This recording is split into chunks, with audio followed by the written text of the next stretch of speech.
C'est une disparition restée mystérieuse depuis bientôt 14 ans.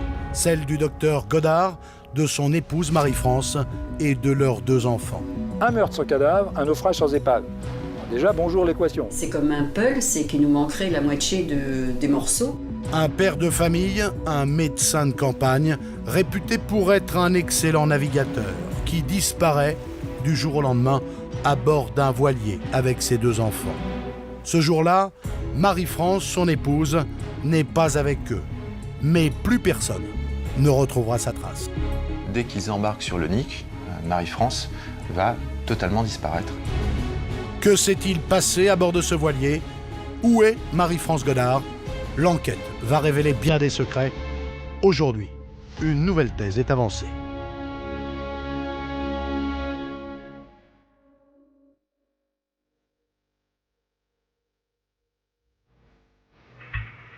En ce dimanche de septembre, au large de Saint-Malo, un patron de pêche de Roscoff fait une découverte intrigante. Une annexe de bateau qui dérive, seule, en pleine mer.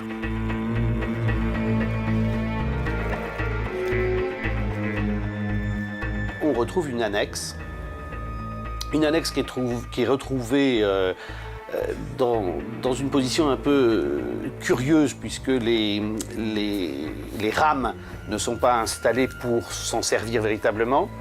Elle est trouvée à la dérive, au large, pas très loin de l'île de Bas. Immédiatement, la brigade maritime se rend à la capitainerie pour découvrir à qui appartient l'annexe abandonnée. Il y a une capitainerie, il y a un suivi des voiliers qui rentrent et qui sortent dans un port. Tout ça est noté dans un cahier, un fichier. À l'époque, ça devait être fait peut-être de manière manuelle. Donc, ils vont vérifier simplement à quel bateau appartient cette annexe, ce bateau de secours. Les fichiers révèlent que cette annexe appartient à un voilier, le Nick. Les enquêteurs vont alors interroger le propriétaire du bateau. C'est un loueur de Saint-Malo.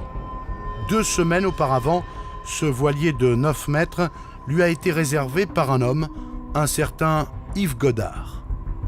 Yves Godard a loué ce petit voilier pour une croisière de quelques jours.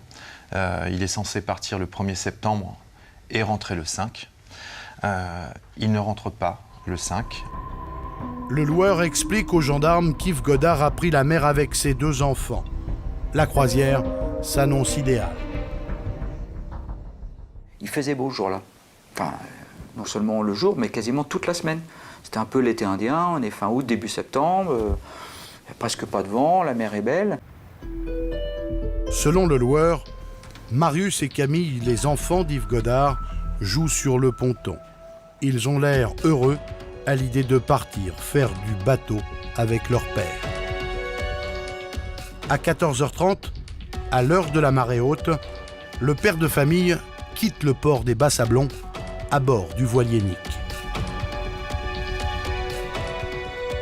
Depuis, plus aucune nouvelle.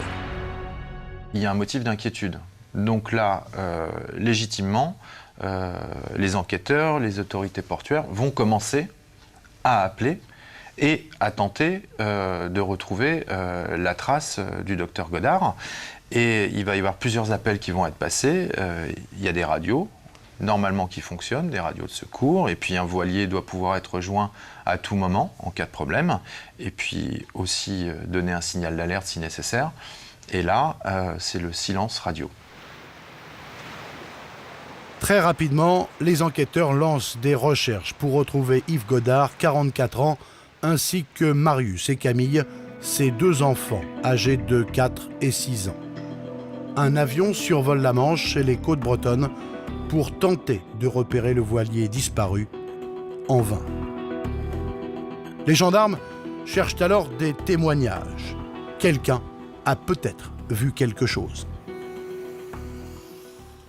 La semaine de la disparition, donc dans un laps de temps entre le 1er 2 septembre et le 5 septembre, il va y avoir des déclarations assez précises et des identifications formelles du docteur Godard et de ses enfants Camille et Marius.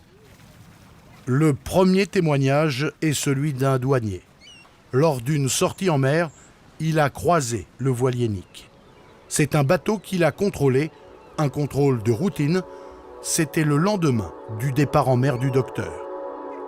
Les papiers d'Yves Godard étaient en règle, mais quelque chose dans l'attitude de cet homme a attiré son attention.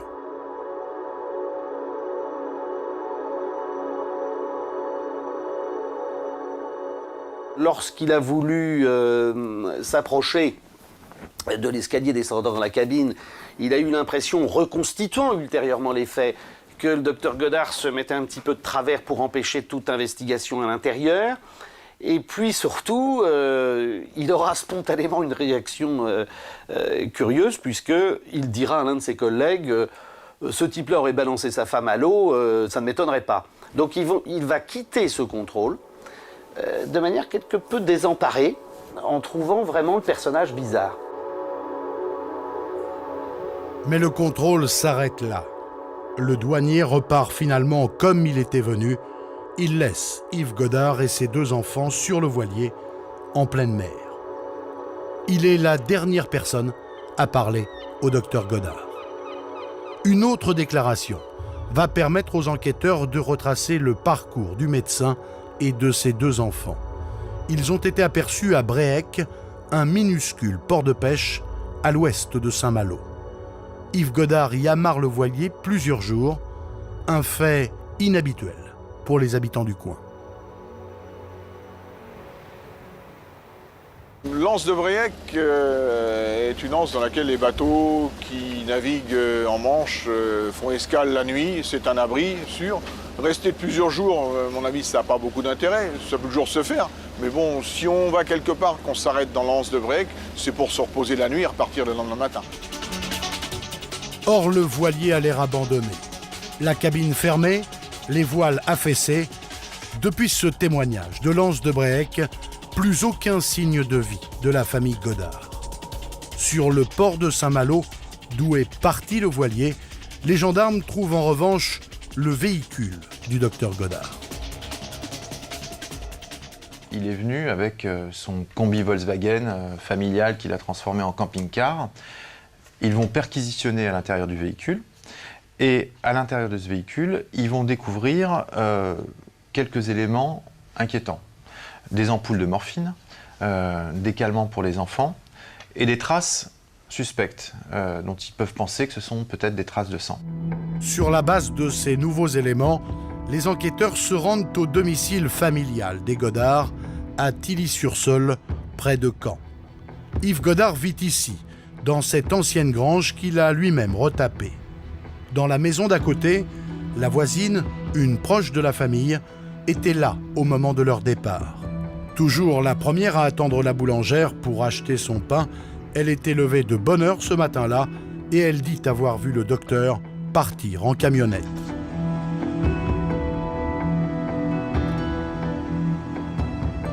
Madame Schall voit que la famille Godard s'en va. Elle sort pour demander, comme si à l'habitude il fallait qu'elle nourrisse le chat et s'en occupe. Et donc elle voit le docteur Godard qui s'en va, il était au volant. Et il lui semble apercevoir la main d'un des enfants par le carreau arrière du van qui lui dit au revoir. D'ordinaire, les Godard la préviennent à l'avance de leur départ à cause du chat et lui laissent toujours une boîte de croquettes. Mais ce jour-là, ce n'est pas le cas. Madame Schall trouve alors que le docteur Godard a un comportement étrange. D'habitude, il était plus jovial que ce jour-là, et ce jour-là, il semblait effectivement très pressé. Yves Godard quitte Tilly-sur-Seul avec ses 2 enfants à l'arrière du fourgon. Depuis ce jour, la voisine des Godard n'a revu personne. Ni les enfants, ni le père, ni même la mère, Marie-France, dont personne n'a eu de nouvelles. Des perquisitions sont alors effectuées dans leur maison. Les gendarmes découvrent des taches de sang à plusieurs endroits. Dans un premier temps, seront exploitées les traces de sang que l'on trouve sur les murs, qui ont été sommairement effacées, plutôt type gouttelette, comme si c'était une idée de projection. Le matelas contient des traces de sang. Lorsque le matelas est retourné, il révèle des traces de sang en quantité beaucoup plus importante. Et lors d'une seconde perquisition, il sera découvert un plaid au rez-de-chaussée, lequel était destiné à être dans la machine à laver, mais même chose, contenait à nouveau des traces de sang relativement importantes et également quelques petites gouttelettes de sang dans l'escalier ou encore dans le lavabo. Vu la quantité de sang, les enquêteurs sont certains que quelqu'un a été grièvement blessé, ou pire, tué, dans la maison des Godard. L'enquête prend alors une autre tournure.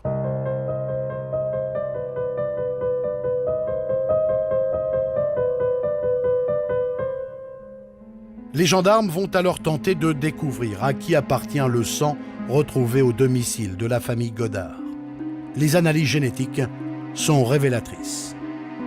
Les gendarmes vont faire des prélèvements de manière classique, prélever les traces de sang, faire des comparaisons ADN avec les membres de la famille et quelques jours après la découverte de ces traces, ils vont avoir confirmation que le sang est bien celui de Marie-France Godard. La quantité de sang découverte dans la maison laisse penser aux enquêteurs que Marie-France a pu être assassinée. Il est évident qu'il y eut un événement grave, voire gravissime, au sein du domicile familial. L'hypothèse naturelle que vont mettre en place les enquêteurs, c'est on est face à un crime, un meurtre ou un assassinat. Un mari qui a sans doute tué son épouse et voulu disparaître avec ses enfants. Dans leur enquête, les gendarmes découvrent aussi que Marie-France était encore vivante la veille du départ en mer de son mari. Marie-France a un entretien téléphonique avec sa fille Fanny, qui est de mémoire soit du 31, soit de la veille, tout à fait banal. Mais Marie-France ne parle pas à sa fille de croisière à bord d'un voilier. Marie-France Godard n'a jamais été au courant de ce projet de départ en mer du 1er septembre, ni une date ultérieure. Elle n'aurait pas manqué d'en parler à son entourage. Pour les gendarmes, Yves Godard est le suspect numéro 1 dans la mort probable de son épouse. Ils étaient bien ensemble la veille au soir dans leur maison à Tilly-sur-Seulles.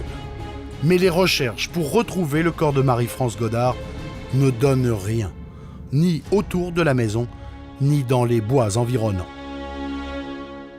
Quand on connaît nos régions qui sont boisées, qui sont pleines de carrières, qui sont pleines de moments historiques de la guerre où l'on peut cacher un corps, il est très difficile de le retrouver. Pas de corps, pas de preuves formelles, mais les gendarmes vont repartir de la maison des Godard avec la conviction que le docteur est certainement celui qui a tué sa femme. Interpol va alors lancer un mandat d'arrêt international qui ne donnera rien. Les nouveaux indices viendront du large. L'affaire Godard, c'est un peu le récit du petit Pousset. C'est-à-dire qu'on va trouver des éléments qui vont venir s'accumuler, parfois de manière un peu troublante, et qu'on va retrouver comme ça, quelques jours après, quelques semaines après. Les enquêteurs vont notamment retrouver un gilet de sauvetage appartenant au voilier Nick, près des îles anglo-normandes. Plusieurs cartes bancaires ainsi que la carte professionnelle du docteur Godard vont être retrouvées aux abords de l'île des Ébiens, au large de Saint-Malo. Plus surprenant encore, sur une plage de la côte sud de l'Angleterre, on va retrouver le canot de survie du voilier. Très rapidement sont réalisées, d'ailleurs à notre demande, des investigations pour apprécier s'il y a une cohérence dans le temps et dans l'espace quant à la découverte de ces différents objets. Le problème pour les enquêteurs, c'est que toutes ces découvertes ont lieu dans un très large périmètre. Impossible pour eux de retracer le parcours du docteur à partir de ces seuls indices, même si cette dispersion peut s'expliquer. Sachant que dans la Manche, les vents viennent de l'ouest, donc poussent des éléments dans l'est, il est tout à fait normal que si des objets sont tombés à l'eau vers l'île de Bas, se retrouve quelques temps après, soit sur la côte sud de l'Angleterre, soit au nord des îles anglo-normandes. Au large des côtes bretonnes, un pêcheur remonte dans ses filets un sac qui appartient à la famille Godard. Il y a la carte d'identité de Madame Godard, il y a des effets personnels la concernant, et il y a diverses affaires, plus 2 ou 3 objets assez troublants qui peuvent faire parler longuement, comme une paire de jumelles, un marteau. Pourquoi toutes ces affaires ont-elles été rassemblées dans ce sac? Une découverte qui va susciter plus de questions que de réponses. Mais un autre repêchage va apporter une triste nouvelle. 9 mois après la disparition du docteur et de ses enfants, un élément retrouvé en pleine mer par un pêcheur de Roscoff. La première macabre découverte est le crâne, est un premier crâne d'enfant remonté à bord d'un chalutier qui est remis à l'eau. Ça dépasse tout, mais bon, c'est comme ça. Et ensuite, il y a un deuxième crâne qui est découvert, mais quasiment en même temps. Et là, ce crâne est gardé et il s'est avéré que l'ADN a prouvé que c'était le crâne de la petite Camille Godard. C'est un monde qui s'écroule, parce que jusqu'à présent, on pensait pouvoir retrouver les enfants vivants, on pensait les revoir jouer dans la cour de récréation avec leurs camarades, et là, tout d'un coup, plus rien. Il n'y a donc plus aucun espoir pour la petite Camille. La fillette est morte, c'est une certitude. Dès lors, les enquêteurs estiment que les chances de retrouver son frère Marius sont quasi inexistantes.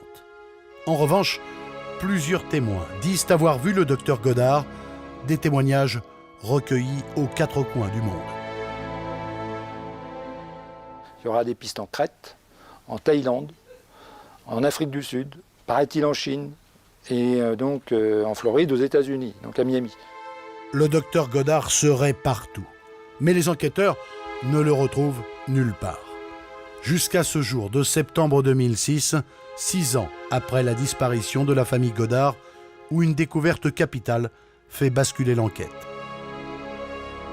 Un pêcheur retrouve dans une zone très proche de l'île de Bas, donc proche de la zone de l'annexe initialement découverte, 2 os d'une jambe, tibia fémur, que fort heureusement il prélève, il conserve et qu'il confie à la gendarmerie locale. Ces os sont analysés, l'analyse ADN tombe, il s'agit des ossements du docteur Yves Godard. Yves Godard n'est pas à l'autre bout du monde comme beaucoup l'ont cru, mais mort et rejeté par la mer, comme sa fille Camille. C'est la fin, on va fermer ce livre, c'est la dernière page et on ne va plus en parler. Godard n'est plus, mais a-t-il tué ses enfants et son épouse, dont le corps n'a toujours pas été retrouvé? Que s'est-il passé dans cette famille? Le mystère reste entier, les gendarmes n'ont que des hypothèses.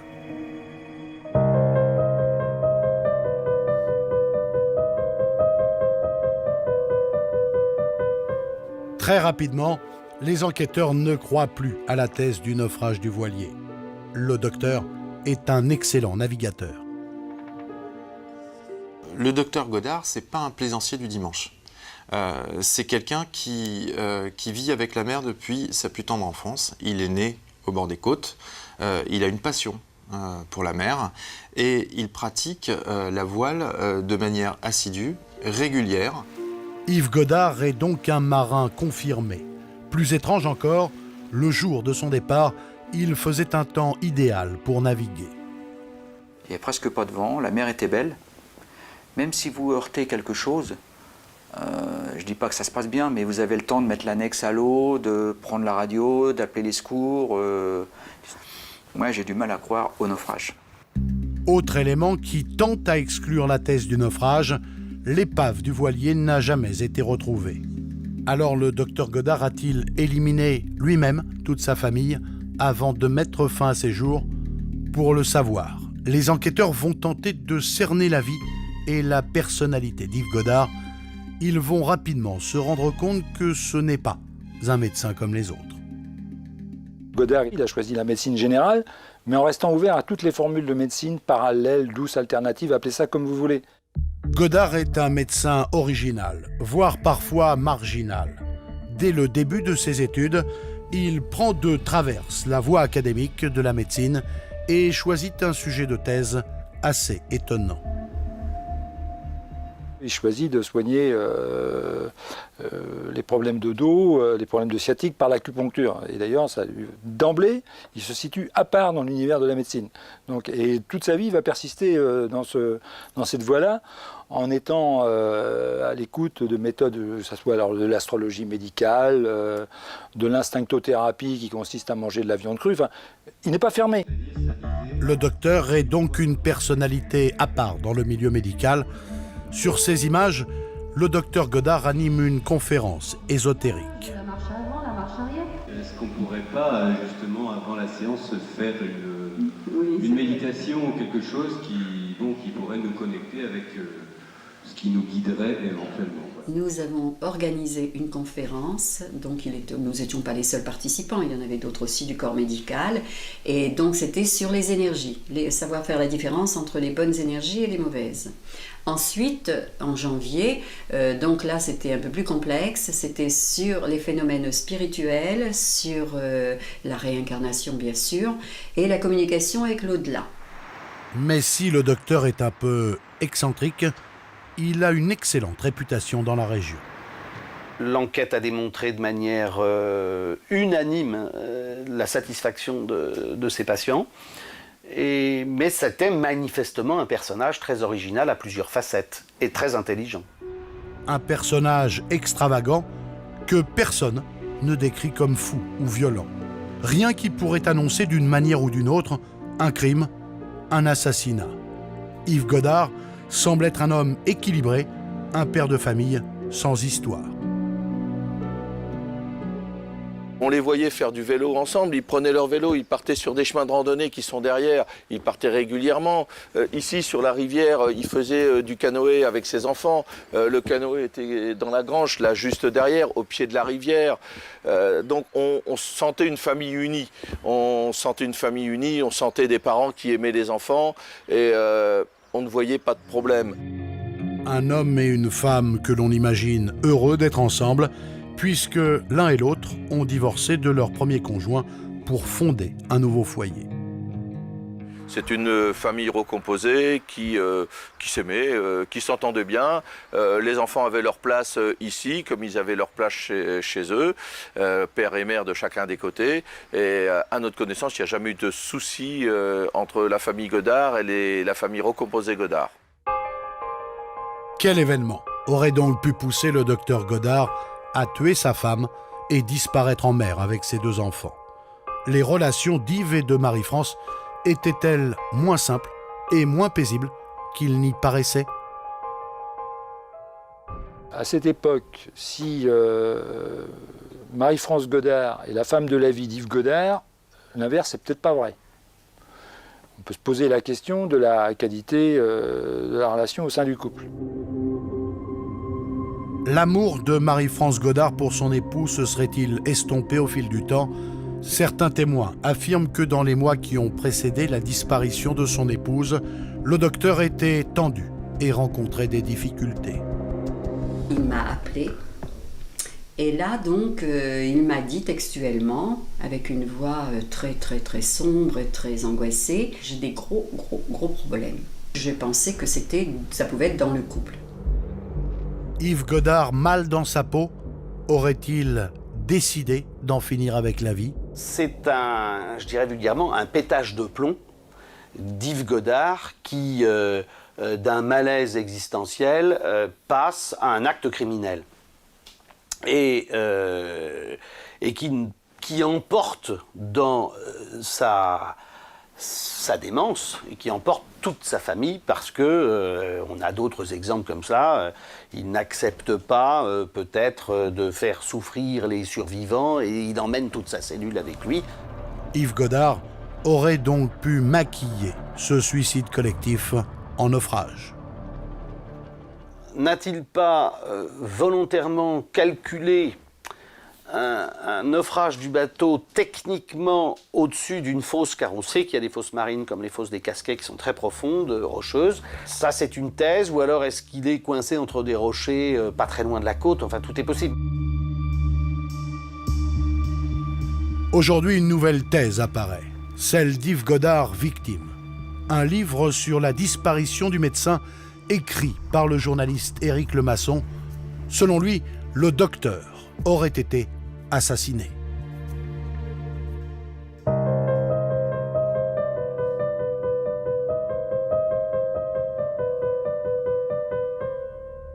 Quelque temps après la disparition d'Yves Godard et de sa famille, un élément vient mettre les enquêteurs sur une nouvelle piste.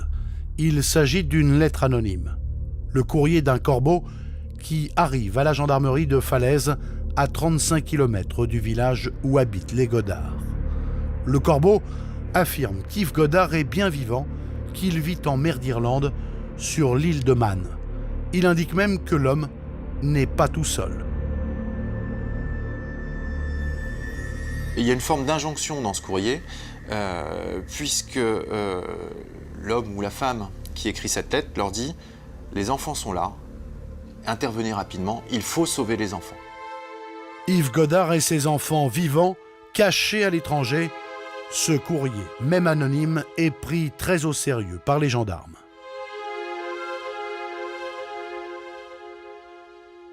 Les enquêteurs vont poursuivre les investigations sur une éventuelle fuite de Godard à l'étranger ou à tout le moins un passage de Godard à l'étranger qui permettrait d'expliquer. Et là, ils vont aller à l'île de Man. Sur l'île de Man, les enquêteurs interrogent les habitants. Parmi eux, un hôtelier apporte un témoignage formel.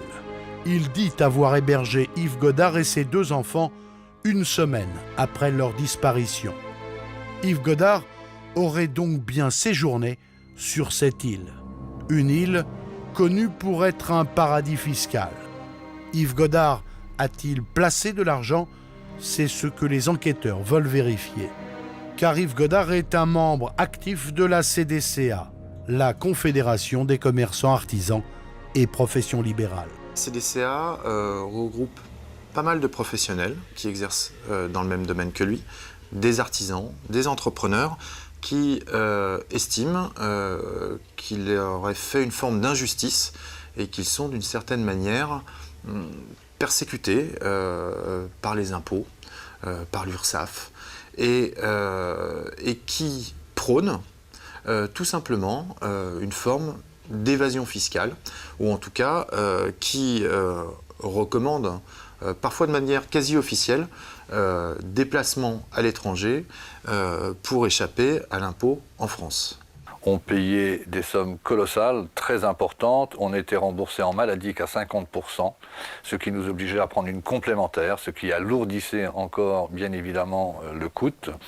Au niveau des retraites, on n'en parle pas, parce que les cotisations étaient là aussi très importantes.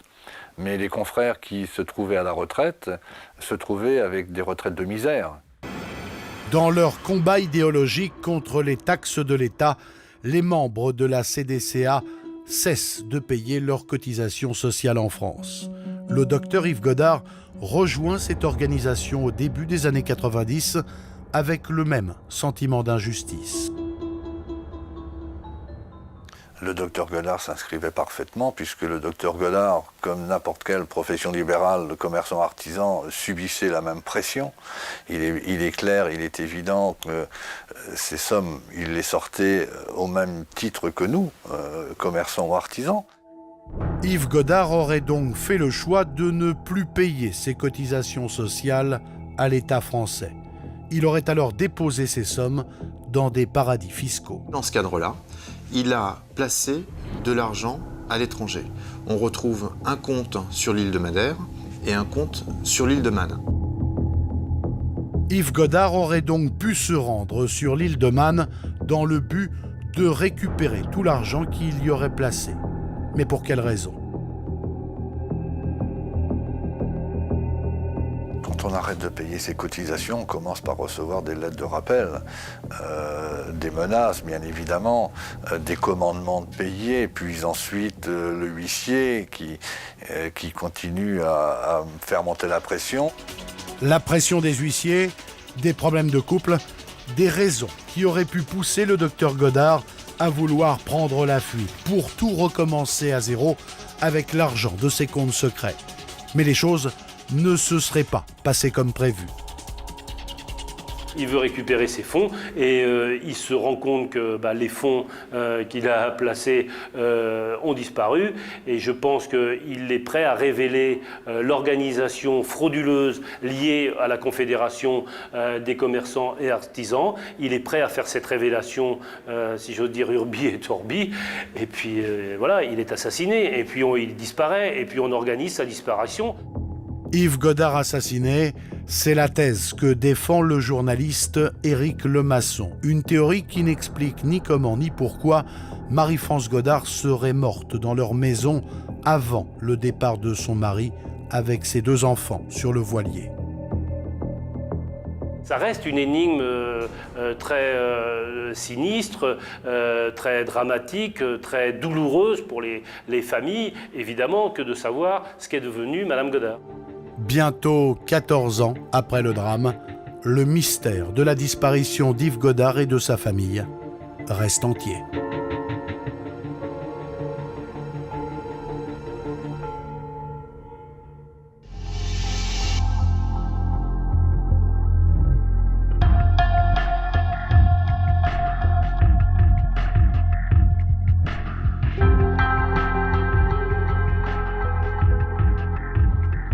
C'est une histoire presque banale, celle d'un couple qui se déchire. Mais l'issue sera dramatique. Le 18 juillet, Charlène Bello est retrouvée morte, étranglée, chez son mari. Les parents vont pas reconnaître leur fille. Pour les enquêteurs, son époux est le suspect numéro 1. Un suspect dont on va bientôt découvrir qu'il n'en est peut-être pas à son premier meurtre. 20 ans plus tôt, il a été mêlé à une affaire similaire. À l'époque, son meilleur ami avait été condamné. Aujourd'hui sorti de prison, cet homme veut faire réviser son procès. Je fais un lien entre les 2 affaires car nous sommes dans le même mode opératoire. Y a-t-il réellement un lien entre les 2 affaires ou s'agit-il d'une coïncidence malheureuse? Un meurtre peut-il en cacher un autre?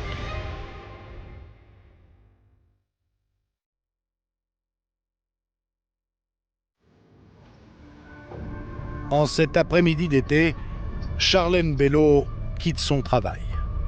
La jeune femme est aide-soignante dans cette maison de retraite. Ce jour-là, elle doit passer chez ses parents pour récupérer son fils âgé de 2 ans et demi. Mais avant de retrouver son enfant, Charlène a une affaire à régler. Charlène décide, en sortant de son travail, de se rendre au domicile de son mari. Et il dit à sa mère, j'en ai pour 1 heure. Depuis plusieurs jours, son mari, Yann Bello, insiste pour la voir. Le couple est en instance de divorce et Yann voudrait lui parler de leur séparation. Charlène se rend donc dans son appartement au 2e étage de cet immeuble. Les heures passent et la mère de Charlène ne voit toujours pas sa fille revenir. La mère de Charlène est très inquiète et décide en fin d'après-midi de prendre sa voiture et de venir au domicile de M. Bello puisqu'elle savait que Charlène s'y était rendue. Et elle sonne, elle téléphone sur le portable et sans réponse. Un téléphone qui sonne obstinément dans le vide. L'inquiétude qui monte, puis la panique. La mère de Charlène alerte finalement la police. La mère a prévenu les policiers qui sont arrivés sur place et qui se sont heurtés à une porte close. Ils ont remarqué que le balcon de l'appartement de M. Bello était ouvert et ils ont décidé d'appeler les pompiers pour que les pompiers puissent passer par le balcon. Et lorsque les pompiers pénètrent dans l'appartement, c'est un corps qu'ils découvrent, celui de Charlène, étendu sur le sol. D'après les enquêteurs, la jeune femme aurait été étranglée. Les policiers la retrouvent dans un état très abîmé. Le visage est tuméfié. Elle porte des marques de strangulation. Les parents ne vont pas reconnaître leur fille. C'est donc dans l'appartement de son mari que Charlène est retrouvée morte, assassinée. Yann Bello, lui, est absent. Il devient le suspect numéro 1. Le couple était en instance de séparation et pour les policiers, Yann Bello avait peut-être de bonnes raisons de supprimer son épouse.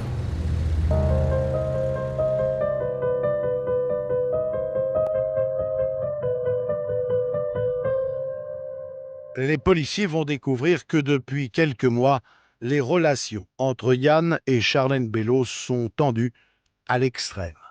Le couple est séparé depuis près d'1 an et c'est Charlène qui a pris l'initiative de partir. La situation était devenue telle en 2010 que j'avais compris qu'il fallait qu'elle se sépare, qu'il en allait de son bien-être et de son équilibre et de l'équilibre de son enfant. À 24 ans, Charlène ne supporte plus le caractère imprévisible, voire instable de son mari. Yann Bello est cuisinier, mais il n'arrive pas à se fixer professionnellement. Il ne maîtrise pas ses humeurs ni ses colères. Un soir, il quitte même son travail sur un coup de tête.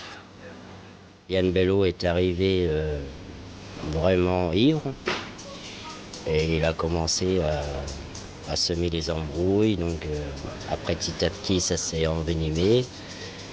Et du coup, je l'ai envoyé paître. Sur un coup de tête, un soir, il est parti, quoi. Il est arrivé et il est reparti aussitôt. J'étais là ce soir-là d'ailleurs et il est parti presque en courant du restaurant. Yann ne reviendra jamais dans cet établissement. Il crée alors sa propre entreprise de traiteur à domicile, mais l'argent ne rentre pas. C'est Charlène qui fait vivre la famille. Avec ses 1 000 € par mois, une situation que la jeune femme supporte de moins en moins. Jusqu'au jour où elle lui annonce qu'elle quitte le domicile conjugal. À partir du moment où Charlène a souhaité ou a manifesté son intention de divorcer auprès de son mari, elle n'a plus le droit de réintégrer ce domicile, qui est devenu le domicile de M. Bello. D'ailleurs, il avait soigneusement biffé le nom de son épouse sur la boîte aux lettres. Yann Bello ne supporte pas cette séparation. Son comportement devient alors de plus en plus agressif, au point que Charlène a peur de lui. Il exerçait sur elle une pression psychologique et des menaces un discours tel qu'elle le craignait.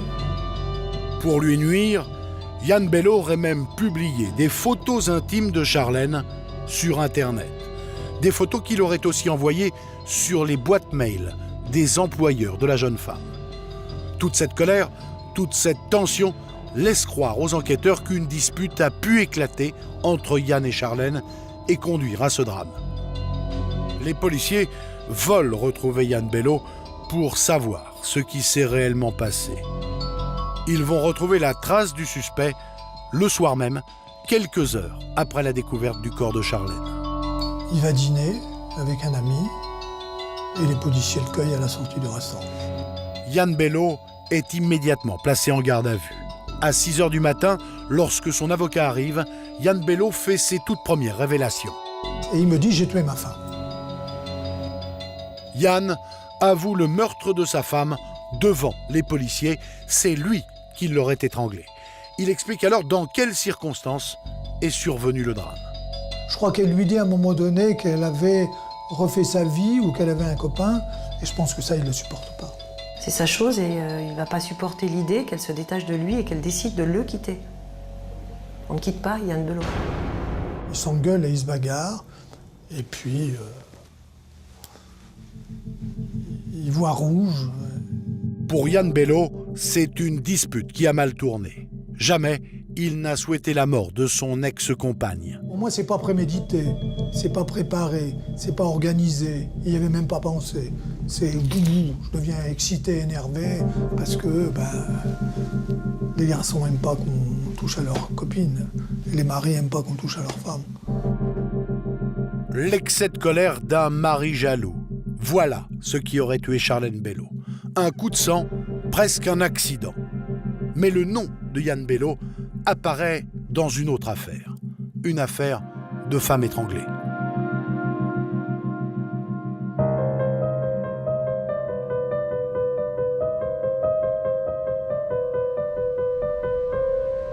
Lorsque le nom de Yann Bello apparaît dans les journaux pour le meurtre de sa femme, un homme, à l'autre bout de la France, réagit immédiatement.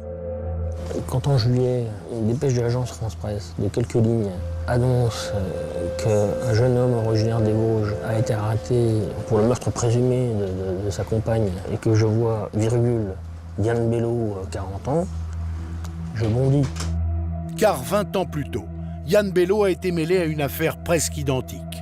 En août 1991, dans les Vosges, le corps d'une jeune fille est découvert dans une forêt. Les gendarmes, à ce moment-là, découvrent ce corps recroquevillé, nu, avec des traces de pics sur le corps, une quarantaine.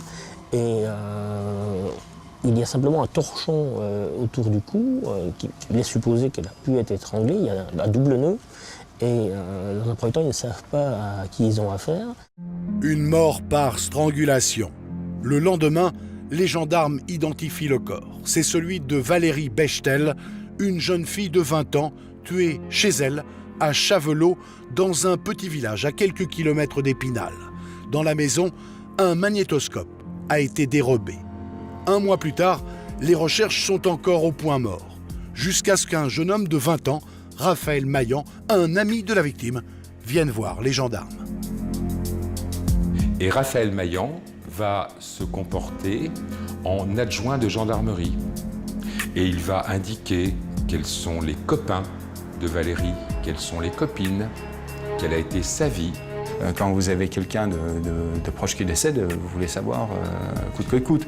Et que la vérité ne pouvait pas être morte pour rien, quoi. Il fallait, ne serait-ce que pour les gens qui étaient autour, il fallait savoir quand même. Un soir, Raphaël révèle une information importante aux gendarmes. Le jeune homme leur parle d'un certain Yann Bello. Yann Bello, c'est le meilleur ami de Raphaël. À l'époque, la jeune fille fréquente régulièrement les deux garçons. Elle a eu une histoire avec chacun des deux et au fil du temps, Raphaël et Yann sont devenus rivaux. Je me rappelle avoir discuté avec Yann et lui avoir demandé « mais comment ça se fait que tu n'es plus avec Valérie ?» Et il m'a dit « tout simplement, je n'ai pas le même caractère que Raphaël et donc ça ne colle pas, ça ne peut pas marcher. Mais c'est quand même dégueulasse ce qu'il m'a fait. » Raphaël affirme que Yann avait prévu de voler le magnétoscope des parents de Valérie. Yann devient alors le suspect numéro 1. Et peu à peu, on va se rendre compte que Raphaël Maillan va diriger les soupçons des gendarmes sur Yann Bello. Les gendarmes placent alors Yann Bello en garde à vue. À l'époque, Yann n'a que 21 ans. Et je rencontre un gamin qui est effondré, mais un gamin que je trouve apaisé et soulagé, et qui me dit son rôle dans cette affaire, dans le meurtre de Valérie Bechtel. Il a lu le scénario, effectivement, en pleurant, quoi, en larmes, à bout, en étant un peu à bout. Après 17 heures de garde à vue, Yann Bello avoue. Il raconte aux gendarmes ce qui se serait passé ce soir-là entre lui, Valérie et son ami Raphaël. Et contre toute attente, cet aveu va le disculper.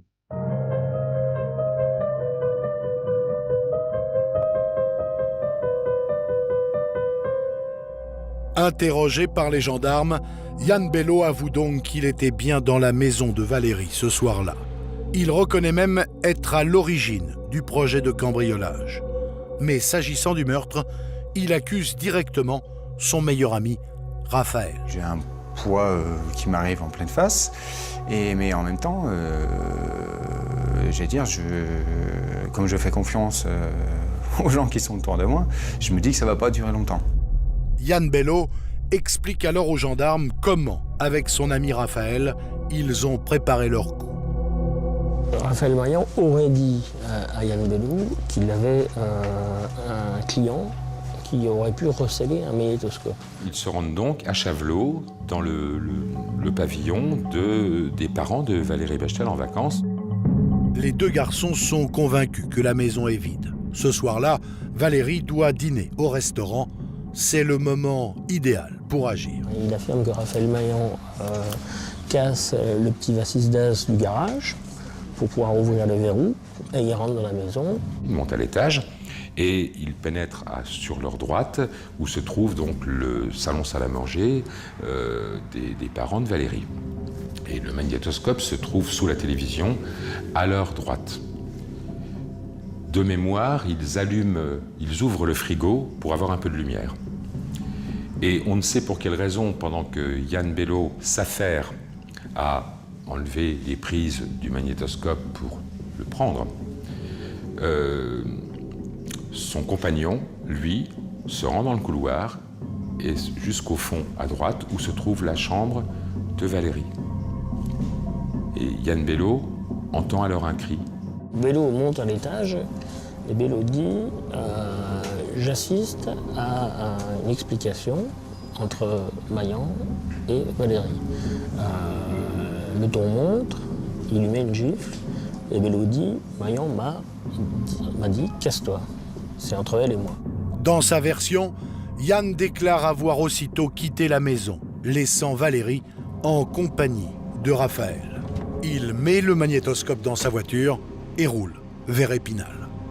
Prix de remords va revenir en se disant « je ne peux pas les laisser ensemble ». Je pense que intérieurement, Yann Bello sait que dans cette affaire, son meilleur ami a toujours des sentiments très forts vis-à-vis de Valérie Bechtel. Yann Bello raconte qu'il décide de faire demi-tour et de retourner au domicile de Valérie. Mais selon lui, pendant son absence, un drame s'est produit. Quand il revient dans la maison, il retrouve dans la pénombre du salon, à côté de la chambre où était Valérie Bechtel, il retrouve le corps de Valérie Bechtel qui est dans le salon, inanimé, ne bougeant plus. Yann décrit la scène aux gendarmes. Raphaël est près du corps. Sans raison apparente, Yann pense très vite qu'il faut se débarrasser du corps. Et il dit on ne peut pas la laisser là.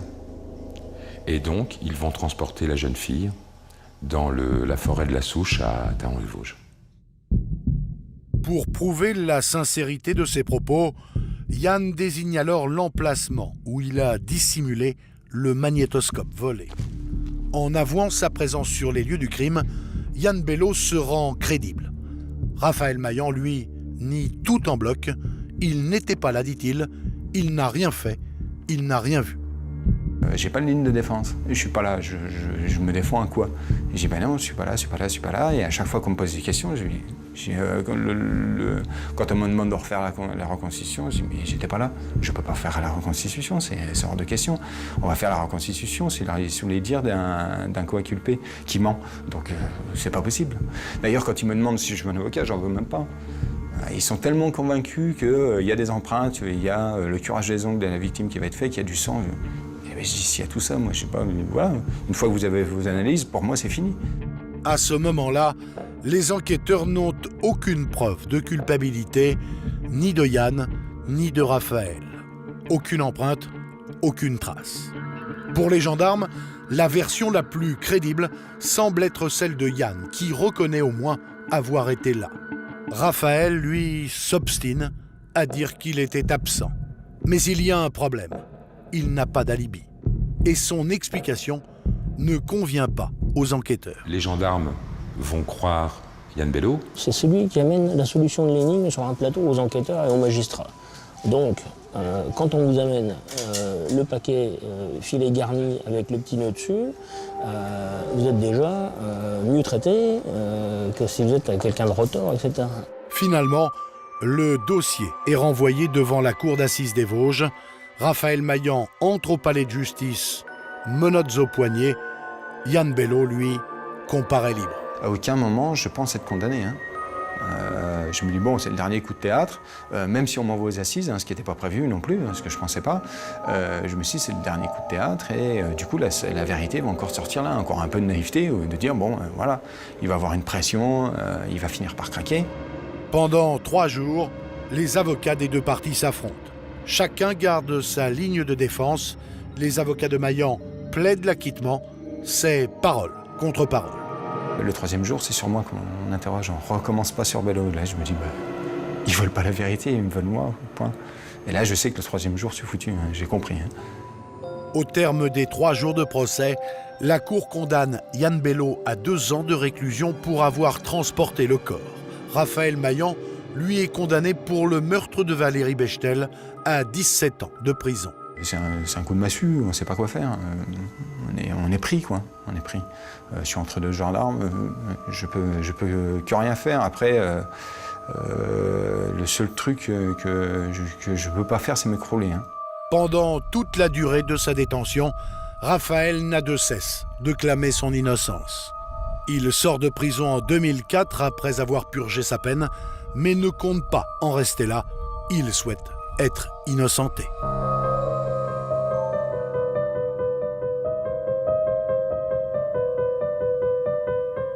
Depuis sa sortie de prison, Raphaël a déposé une demande de grâce présidentielle et 2 demandes de révision de son procès, sans succès. La nouvelle inculpation de Yann Bello pour le meurtre de sa femme à La Rochelle relance ses espoirs.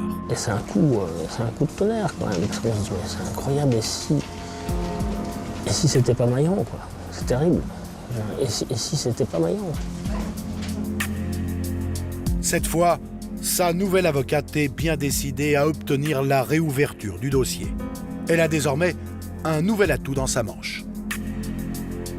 Je fais un lien entre les 2 affaires car nous sommes dans le même mode opératoire. Je pense que la commission de révision aura effectivement une autre vision de cette affaire et ne considérera plus M. Bello comme un témoin crédible, parce qu'aujourd'hui tout le problème est là, et c'est en ça que cette révision est nécessaire, c'est que ce n'est plus un témoin crédible. Or, pendant toute cette affaire, depuis le début de l'affaire, M. Bello était considéré comme un témoin crédible. Ça n'est pas le cas. Ça n'est plus le cas, ça n'est plus concevable.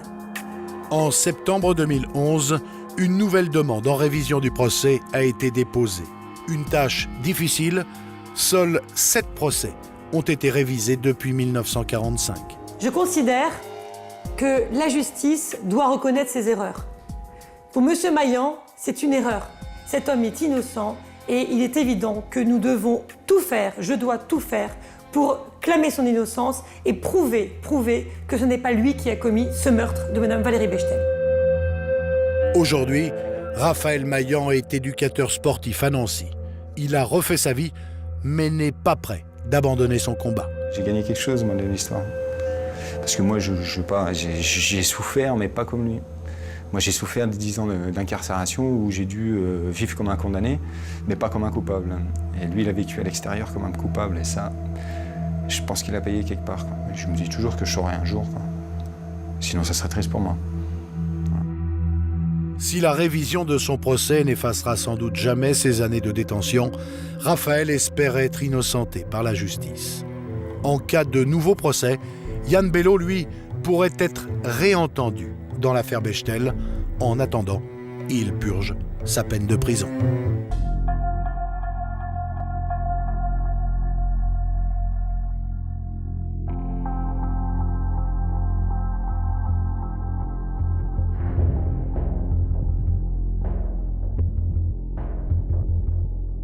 C'est l'histoire d'un homme qui crie son innocence depuis 2003. Un mari accusé d'avoir tué sa femme. Patrick Chabert aurait étranglé son épouse, mais le corps n'a jamais été retrouvé. Pour ce crime sans cadavre, Patrick Chabert a été condamné en septembre 2010 à 20 ans de prison. Il a fait appel et après 15 mois d'emprisonnement, il se prépare à un second procès. Il a été condamné en premier ressort à 20 ans de réclusion. Il continue à clamer son innocence. Pour lui, c'est qui tout double. Patrick Chabert bénéficie de soutien de taille dans cette épreuve, celui de sa belle-mère, la mère de la disparue, et celui de sa fille. Je me bats pour l'innocence de mon père, je me bats pour la vérité, pour ma maman. Meurtre parfait ou disparition volontaire, enquête sur la mystérieuse affaire Chabert.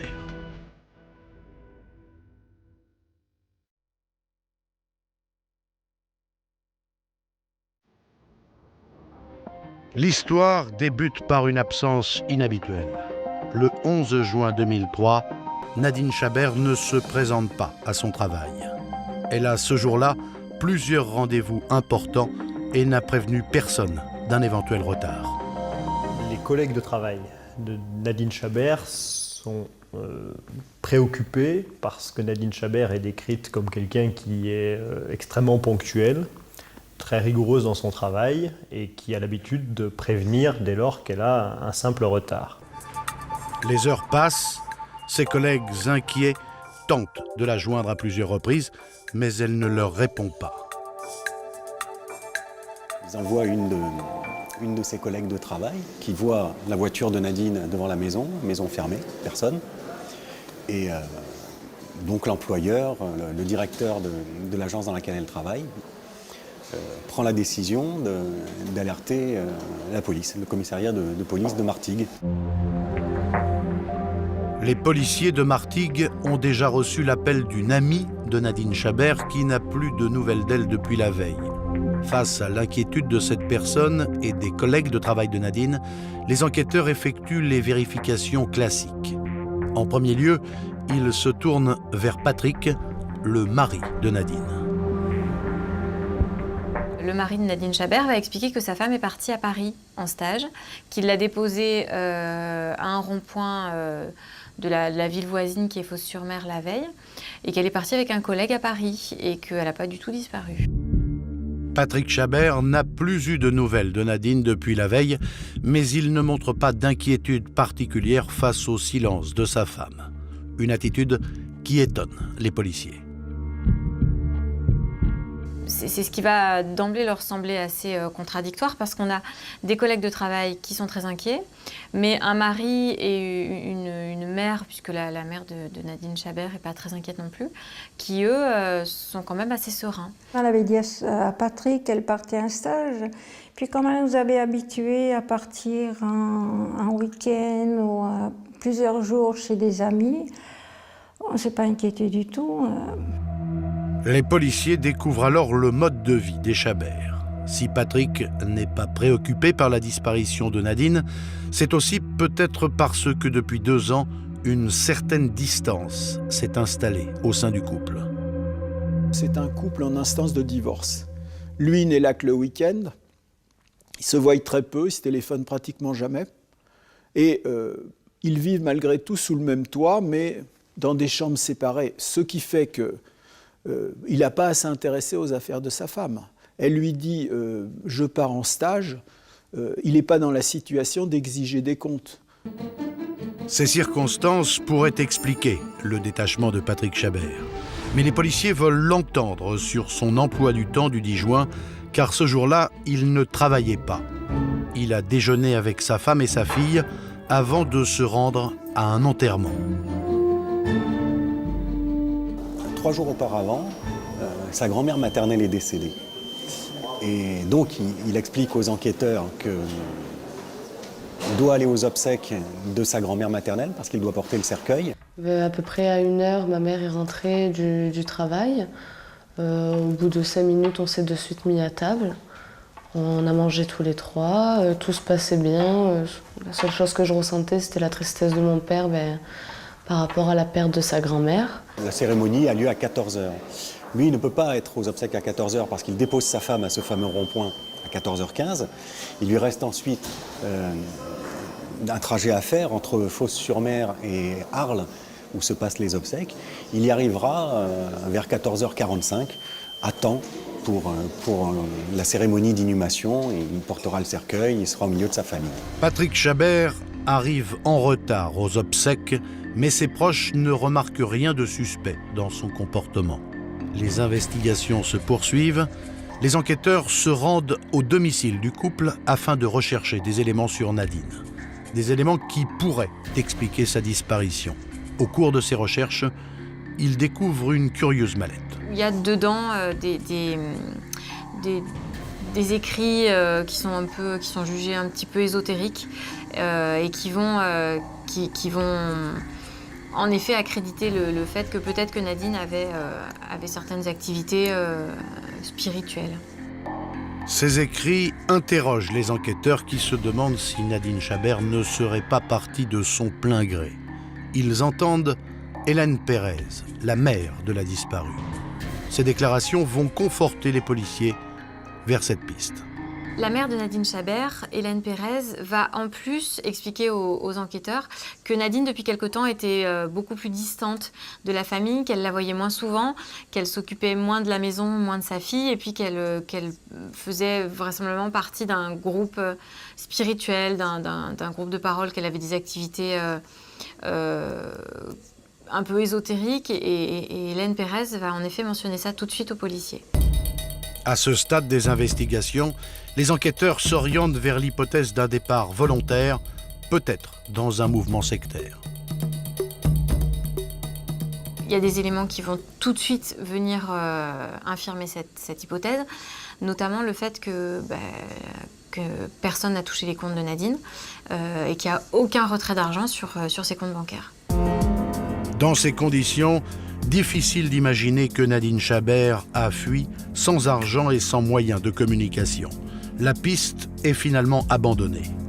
Si Nadine Chabert n'est pas partie volontairement, que lui est-il arrivé le 10 juin 2003 ? Pour le découvrir, les enquêteurs décident de s'intéresser un peu plus au couple formé par Patrick et Nadine Chabert, un couple en plein divorce.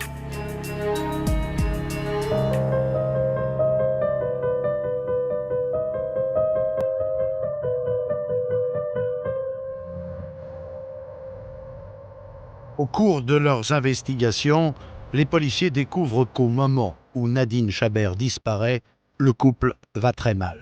Un couple qui a pourtant connu ses moments de bonheur. Patrick et Nadine sont mariés depuis 13 ans et avec leur fille unique, Émilie, ils mènent une vie ordinaire. La famille habite à Fos-sur-Mer, sur le terrain de Nadine, tout près de la maison de sa mère. Professionnellement, la réussite est totale. Patrick Chabert a même sa propre entreprise de plomberie. Il y a une véritable harmonie dans leur couple. Tout se passe très bien, notamment avec leur fille unique Émilie. Et puis, les choses vont devenir un petit peu plus difficiles au début des années 2000, où le couple va être un petit peu plus fragilisé. En 1998, la société de Patrick Chabert fait faillite. Le couple se retrouve alors confronté à des problèmes financiers. Malheureusement, la société a dû fermer. Et c'est vrai qu'à partir de ce moment-là, ça a été très très difficile pour eux. Très très difficile parce qu'étant gérants, du coup, ils perdaient leur emploi. Et ils n'avaient rien comme ressources. Patrick et Nadine sont ruinés. Patrick Chabert a emprunté beaucoup d'argent pour faire tourner son entreprise. Confronté à cet échec, le père de famille accuse le coup. Il devenait dépressif, il n'était pas sympa, il était verbalement, parce qu'il n'a jamais élevé la main sur Nadine, mais verbalement, il agressait, il était vraiment mal dans sa peau. Pour éponger les dettes, Nadine Chabert doit abandonner sa vie de mère au foyer. Elle devient conseillère emploi dans une petite société de réinsertion. Patrick, lui, reprend son travail de conducteur de travaux. Il passe la semaine sur les routes. Patrick et Nadine s'éloignent. Entre eux, c'est le début de la rupture. À partir du moment où Nadine Chabert commence à travailler, elle prend son indépendance, ce qu'elle n'avait absolument pas jusqu'à présent. Elle rencontre des amis qui sont ses amis à elle et pas les amis du couple. Elle sort, elle va au théâtre, elle va au concert. Et parallèlement, elle passe moins de temps avec sa famille, avec la famille de Patrick Chabert. Elle passe moins de temps à la maison. Et ça va perturber l'équilibre du couple qui avait été instauré depuis le mariage, où Patrick Chabert travaillait. Nadine Chabert s'occupait de la maison, de la famille et de leur fille. Et ça, c'est complètement bousculé par le fait que Nadine a repris un travail. Nadine Chabert semble avoir trouvé un nouvel équilibre sans son mari. Après plusieurs mois de réflexion, elle prend la décision de mettre un terme à leur mariage. Un jour, Nadine, elle me l'a dit, elle m'a dit, écoute, j'ai demandé le divorce à Patrick parce que je peux plus supporter, j'en ai marre, je veux vivre avec ma fille et sans lui. Nadine Chabert contacte un avocat. La procédure de divorce est lancée fin 2002. Comme elle est à l'initiative de la démarche, Nadine craint la réaction de son mari. Lorsque Nadine a appris à Patrick qu'elle voulait divorcer, Patrick lui a dit non, je ne veux pas perdre ni ma maison, ni ma fille, ni ma femme. Et Nadine lui avait répondu, ta maison tu l'as perdue parce qu'elle est à moi, elle est à mon nom. Ta fille tu la perdras pas parce que quand dans un divorce on ne perd pas nos enfants. Et ta femme tu l'as perdue depuis longtemps. Si Patrick Chabert a du mal à digérer la nouvelle, au fil des mois, il semble se résoudre à la séparation. Une fois que le divorce avait été annoncé et au fur et à mesure que le temps avançait, je pense qu'ils s'étaient mis dans l'idée chacun l'un l'autre et il y avait beaucoup moins de tension. Ils en arrivaient même à replaisanter ensemble, donc effectivement sur la fin ça allait beaucoup mieux. Le couple est finalement parvenu à se mettre d'accord sur les modalités de séparation. La procédure suit son cours. Ils ont même rendez-vous à Aix-en-Provence, devant le juge, pour confirmer leur décision. Nadine Chabert est impatiente. Elle a averti tous ses amis de la date et de l'heure de cette audience de conciliation. Un rendez-vous fixé au 10 juin 2003, le jour de la disparition de Nadine. Tous s'accordent à dire que cette fameuse journée du 10 juin serait une date historique puisqu'elle avait rendez-vous à 15h devant le juge aux affaires familiales et que cette échéance serait pour elle une nouvelle vie, le départ, un renouveau. Le 11 juin, lorsque ses collègues ne la voient pas arriver au bureau, il panique. Nadine n'a pas pour habitude de s'absenter et surtout, elle leur a fait des confidences troublantes. Ces confidences, rapportées aux policiers, vont faire basculer l'enquête. Nadine Chabert s'est ouverte auprès d'un certain nombre de ses collègues féminines des difficultés qu'elle rencontre avec son mari, qu'elle dépeint comme violent, manipulateur. Elle leur dit si d'aventure je suis absente de manière inexpliquée, il faudra s'intéresser à mon mari. Les révélations des collègues de Nadine sont accablantes et suscitent l'attention des enquêteurs. Ce qui intrigue par-dessus tout les policiers, c'est que Patrick Chabert leur a caché l'existence du rendez-vous devant le juge. Et ils ne sont pas au bout de leur surprise. Ils apprennent que Nadine devait partir en stage le 11 juin et non le 10, comme l'a initialement déclaré son mari. Ce stage, il n'y a que Patrick Chabert qui indique qu'il a lieu le 11, que son épouse a pris le train le 10 pour y aller, parce que tout le monde à son bureau savait très bien que le stage avait lieu les 12 et 13 et que le départ était prévu l'après-midi du 11. D'ailleurs, Nadine avait un rendez-vous le soir du 10 juin. Elle devait rejoindre son ami Manuel au théâtre à Martigues. Manuel l'a attendue, mais Nadine ne s'est jamais manifestée. Le fait que Nadine ne prévienne pas de son absence au théâtre va vraiment inquiéter Manuel qui va essayer de l'appeler à de nombreuses reprises sur son portable le soir du 10 juin. Et il ne l'aura jamais. Selon ses amis, Nadine ne serait pas partie en stage sans les avertir. Les enquêteurs découvrent que la mère de famille n'a pas participé à ce stage à Paris. Personne ne l'a vue depuis que son mari dit l'avoir déposée au rond-point le 10 juin à 14h15. Or, aucun témoignage ne peut confirmer sa déclaration. Patrick Chabert va à nouveau être entendu par la police. Mais cette fois-ci, il est placé en garde à vue. Pour les enquêteurs, il n'a pas dit toute la vérité.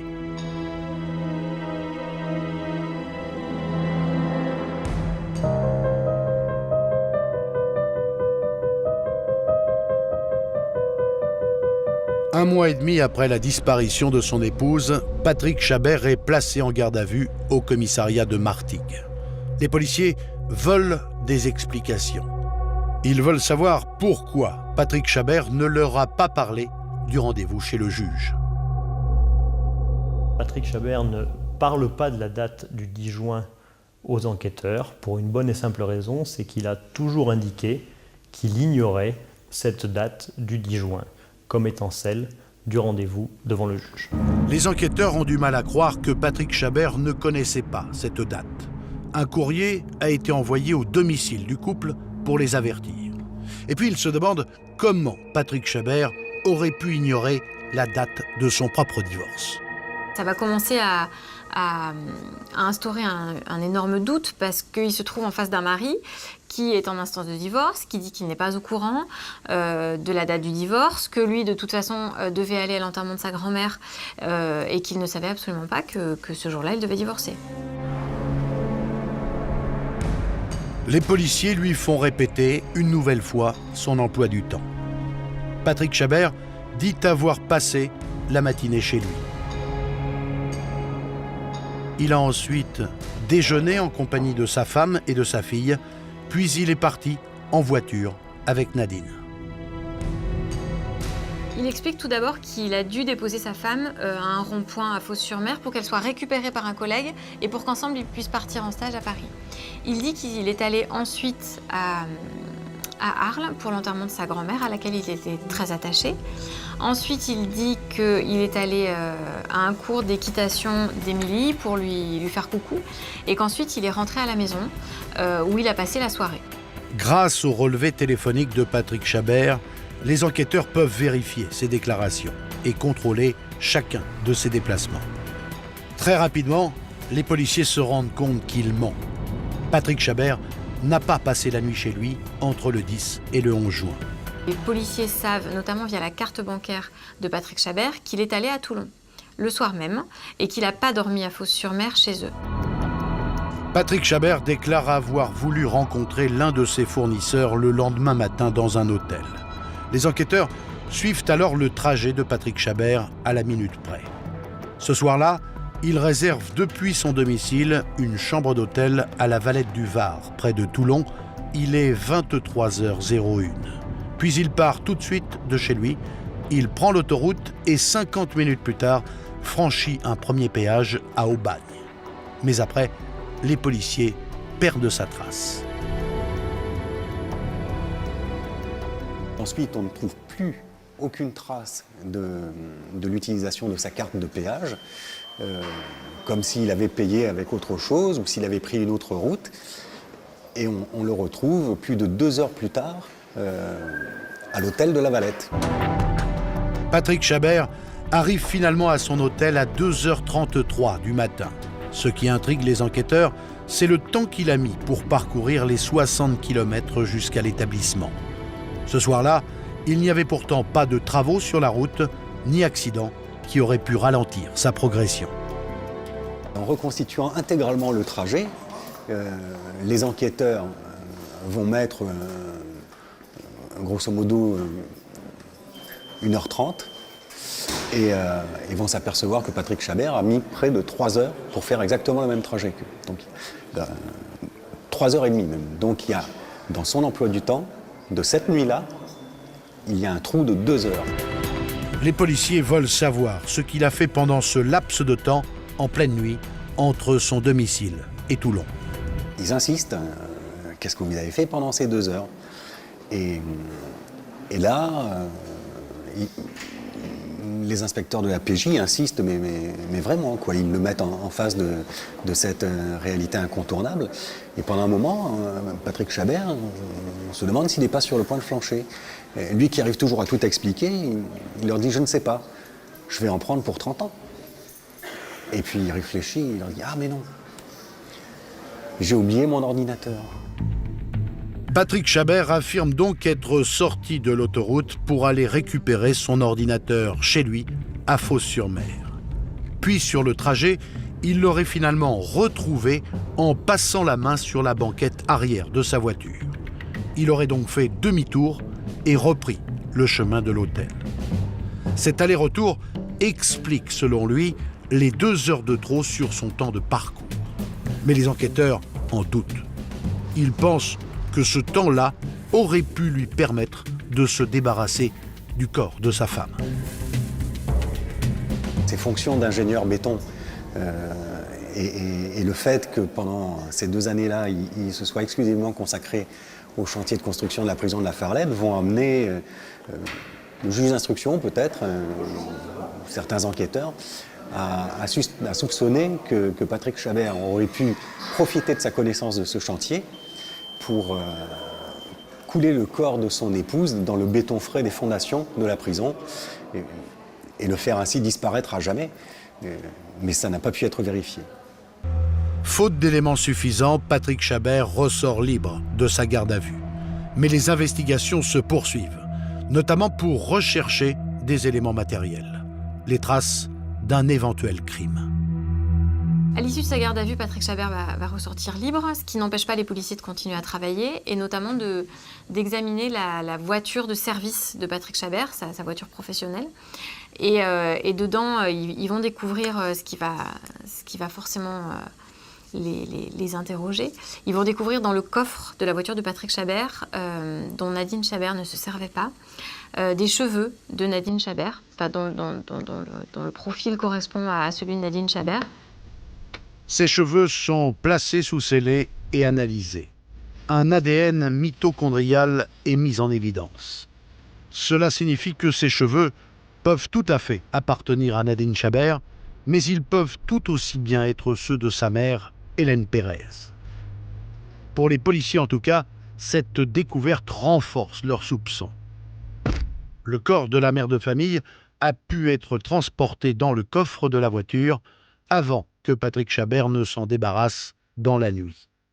Un crime a donc peut-être été commis dans la propriété du couple le 10 juin, juste après le déjeuner. Le domicile est donc passé au crible par les experts, mais les examens ne révèlent aucune trace de sang. Pour les enquêteurs, cette absence de traces n'innocente pas pour autant Patrick Chabert. Il aurait très bien pu étrangler sa femme. Patrick Chabert reste le suspect numéro 1, car selon les policiers, il avait un mobile.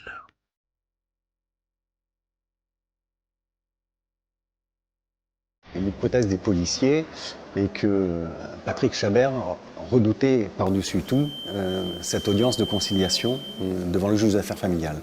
Lui, le divorce, il n'en voulait pas. Il n'en voulait pas parce que il était bien avec son épouse, il jouissait d'un certain confort de vie dans une grande propriété à Fos-sur-Mer. La maison appartenait à son épouse, il aurait été obligé de partir. Et puis surtout, il y avait sa fille de 11 ans, leur fille de 11 ans, dont il n'avait pas du tout envie de se séparer, quand bien même on lui aurait accordé la garde alternée. Et donc c'est ce motif-là qui aurait, selon les policiers, poussé Patrick Chabert à tuer son épouse. Patrick Chabert serait donc l'auteur du crime parfait. Il est mis en examen pour assassinat. Placé sous contrôle judiciaire dans l'attente d'être jugé, il continue à travailler et vit à Fos-sur-Mer avec sa fille, Émilie. Son procès s'ouvre 7 ans après la disparition de sa femme. Le 22 septembre 2010, il se présente libre devant la cour d'assises des Bouches-du-Rhône à Aix-en-Provence. Il est libre et confiant. On ne comprend pas ce qui se passe là, parce qu'aucune enquête a été faite pour la rechercher. Ça a été simplement sur des ronds-dires et on m'a chargé complètement chargé et la police n'a fait que ça.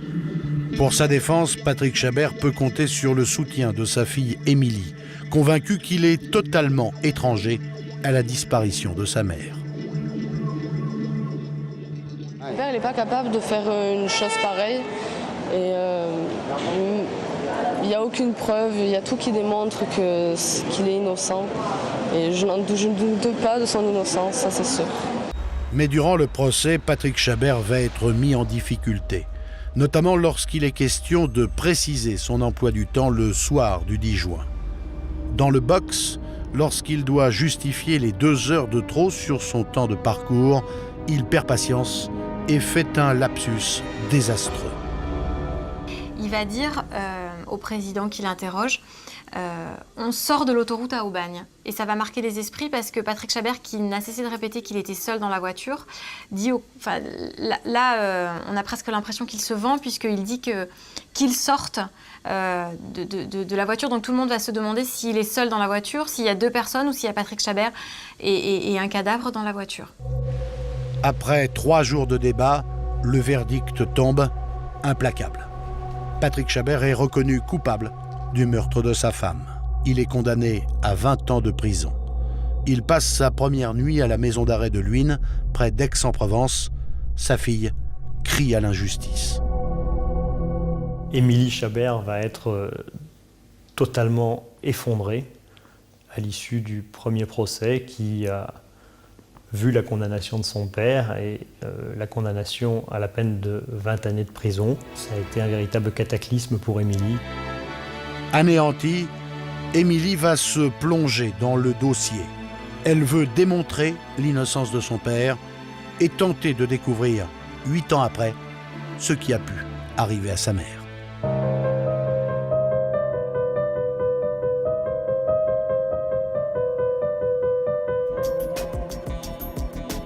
Émilie Chabert ne supporte pas de voir son père en prison. La jeune femme est déterminée à tout tenter pour le faire innocenter. Patrick Chabert a fait appel de sa condamnation et dans l'attente d'un nouveau procès, sa fille va faire des recherches dans les affaires de ses parents. Émilie espère découvrir enfin la vérité sur la disparition de sa mère.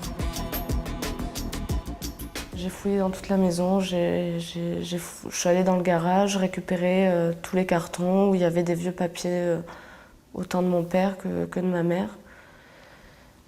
J'ai retrouvé des écrits de ma maman que j'arrive pas à accepter encore à l'heure actuelle.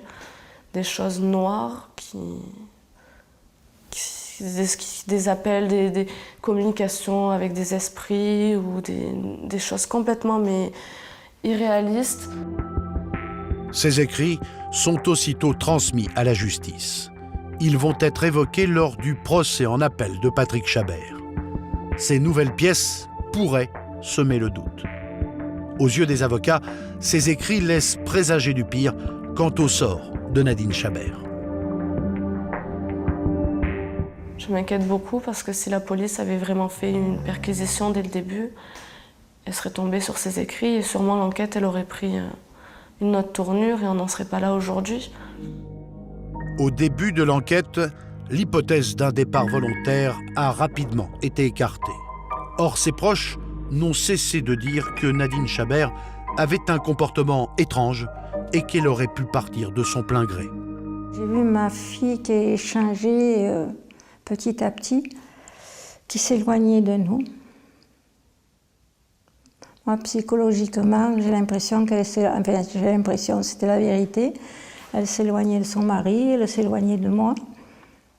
Elle s'occupait de moins en moins de sa fille. Et ça m'inquiétait beaucoup.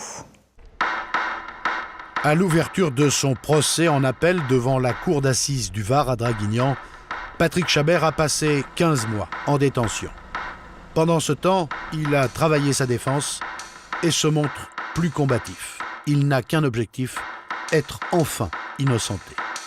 Les avocats de la partie civile et de la défense entendent bien démontrer que toutes les pistes n'ont pas été étudiées à l'époque, que tout n'a pas été fait pour résoudre le mystère de la disparition de Nadine Chabert. Devant la cour d'assises du Var, l'enjeu est tout différent. Il a été condamné en premier ressort à 20 ans de réclusion. Il continue à clamer son innocence. Pour lui, c'est qui tout double. Patrick Chabert peut aussi bien être acquitté qu'écoper d'une peine beaucoup plus lourde. Il joue gros. Dès le début du procès, Patrick Chabert doit apporter des explications à la cour, car une expertise menée sur le disque dur de son ordinateur révèle qu'il a effectué de curieuses recherches peu après la disparition de son épouse. On s'aperçoit que 10 jours après la disparition de Nadine Chabert, Patrick Chabert va faire une recherche sur Internet en utilisant les mots-clés cadavre, décomposition, et pas du tout comme aurait pu le faire un mari inquiet, disparition ou secte.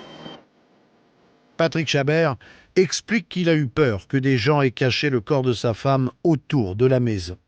Il aurait donc fait le tour de la propriété avec son chien pour chercher un hypothétique cadavre.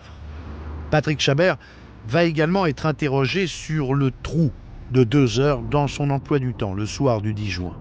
Ce temps durant lequel, selon la version des policiers, il se serait débarrassé du corps. Dans le box, il va s'énerver.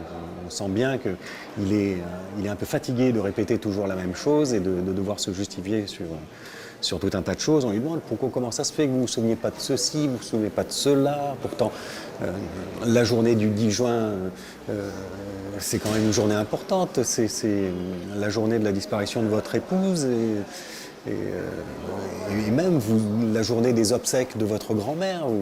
C'est quelque chose une journée particulière pour vous. Énervé, il va dire pour moi, le 10 juin, c'était le jour de l'enterrement. C'était surtout pour moi le jour de l'enterrement de mon épouse. Lapsus, un lapsus terrible qui claque comme un coup de fouet dans l'enceinte de la cour d'assises et qui peut vraiment lui coûter cher. Un nouveau lapsus. Lors du premier procès, cette maladresse avait scellé son sort. Mais cette fois-ci, la défense de Patrick Chabert entend bien démontrer les lacunes de l'enquête menée à l'époque. Et à la barre, les policiers sont incapables de faire état de preuves irréfutables. Un policier qui a conduit l'enquête n'a pas été en mesure de venir dire où, quand, comment, pourquoi Patrick Chabert aurait tué sa femme. Lorsque les collègues et les amis de Nadine Chabert se présentent à la barre, là aussi, leurs déclarations sont mises en doute. Aucun d'eux ne connaît Patrick Chabert. Personne ne l'a jamais rencontré au travail de Nadine. Tout ce qu'ils savent de Patrick Chabert, c'est ce que Nadine leur en a dit. Le portrait qu'elle leur en a fait. D'un homme manipulateur, qui lui faisait peur et qui pouvait être violent, et auquel il fallait s'intéresser très vivement si elle disparaissait de manière inexpliquée. Ils ne font que répéter ça. Cet homme dans le box aurait donc été accusé à tort pendant toutes ces années. Les jurés sont-ils face à un innocent? Pour défendre cette hypothèse, Patrick Chabert bénéficie d'un soutien de taille, celui de sa fille. À la barre, Émilie Chabert va longuement évoquer sa vie de famille avec ses parents et livrer sa conviction: son père est innocent. Privée de sa mère depuis 8 ans, elle implore la cour et les jurés de ne pas lui enlever son père. Plusieurs jurés, bouleversés, l'écoutent en larmes. Je me bats pour l'innocence de mon père, je me bats pour la vérité, pour ma maman. Et je me suis sentie trahie par la justice de mon pays. Je n'ai pas compris pourquoi la justice a pu condamner un homme innocent, sans aucune preuve, sans corps. Il n'y a aucune preuve, c'est impossible. Moi j'étais là ce jour-là, j'étais là le 10 juin, j'étais avec mes parents. C'est impossible qu'en 5 minutes il aurait pu tuer ma mère en sachant que dans ces 5 minutes je suis revenue à la maison. Et ça fait 8 ans qu'on essaye de me faire croire qu'il y a eu un crime ici. Je n'ai rien vu, je n'ai rien entendu. Comme lors du premier procès, Hélène Pérez va appuyer la déclaration de sa petite fille et confier à la cour sa certitude. J'ai toujours dit que Patrick n'avait pas tué ma fille, je le dirai. Tant que j'aurai ma mémoire fiable, je le dirai toujours. Patrick Chabert est acquitté. Il est définitivement innocenté du meurtre de sa femme. On a toute la vie pour la mettre. Je suis heureux parce que je suis un homme innocent. Maintenant, je vais me battre pour retrouver mon épouse. Ça fait 8 ans que mon épouse a disparu et que rien n'a été fait. La mère de ma fille, on n'a rien fait. Par contre, on s'est acharné sur moi. Et maintenant, j'aurais peut-être besoin de vous pour nous aider à la retrouver. Je suis la plus heureuse du monde et je suis vraiment contente que la justice ait reconnu l'innocence de mon père. Et maintenant, je la supplie qu'elle nous aide à savoir la vérité. Le combat n'est pas fini. On n'a plus l'épée de Damoclès sur la tête, mais le combat n'est pas fini. Car après ce second procès, la disparition de Nadine Chabert reste une énigme. On ne saura peut-être jamais ce qu'elle est devenue. Ce qui est difficile, c'est de ne pas savoir ce qui est arrivé à ma fille. Voilà. Moi, c'est ce que je veux savoir, c'est la vérité. Et j'espère qu'avec les avocats, on arrivera un jour peut-être à savoir à dénouer certains fils qui n'ont pas été dénoués en 2003. Ça, je l'espère de tout mon cœur. Pour connaître la vérité, la famille de Nadine va saisir à nouveau la justice. De nouvelles investigations pourraient ainsi être menées pour découvrir 10 ans après sa disparition ce qui est arrivé à Nadine Chabert.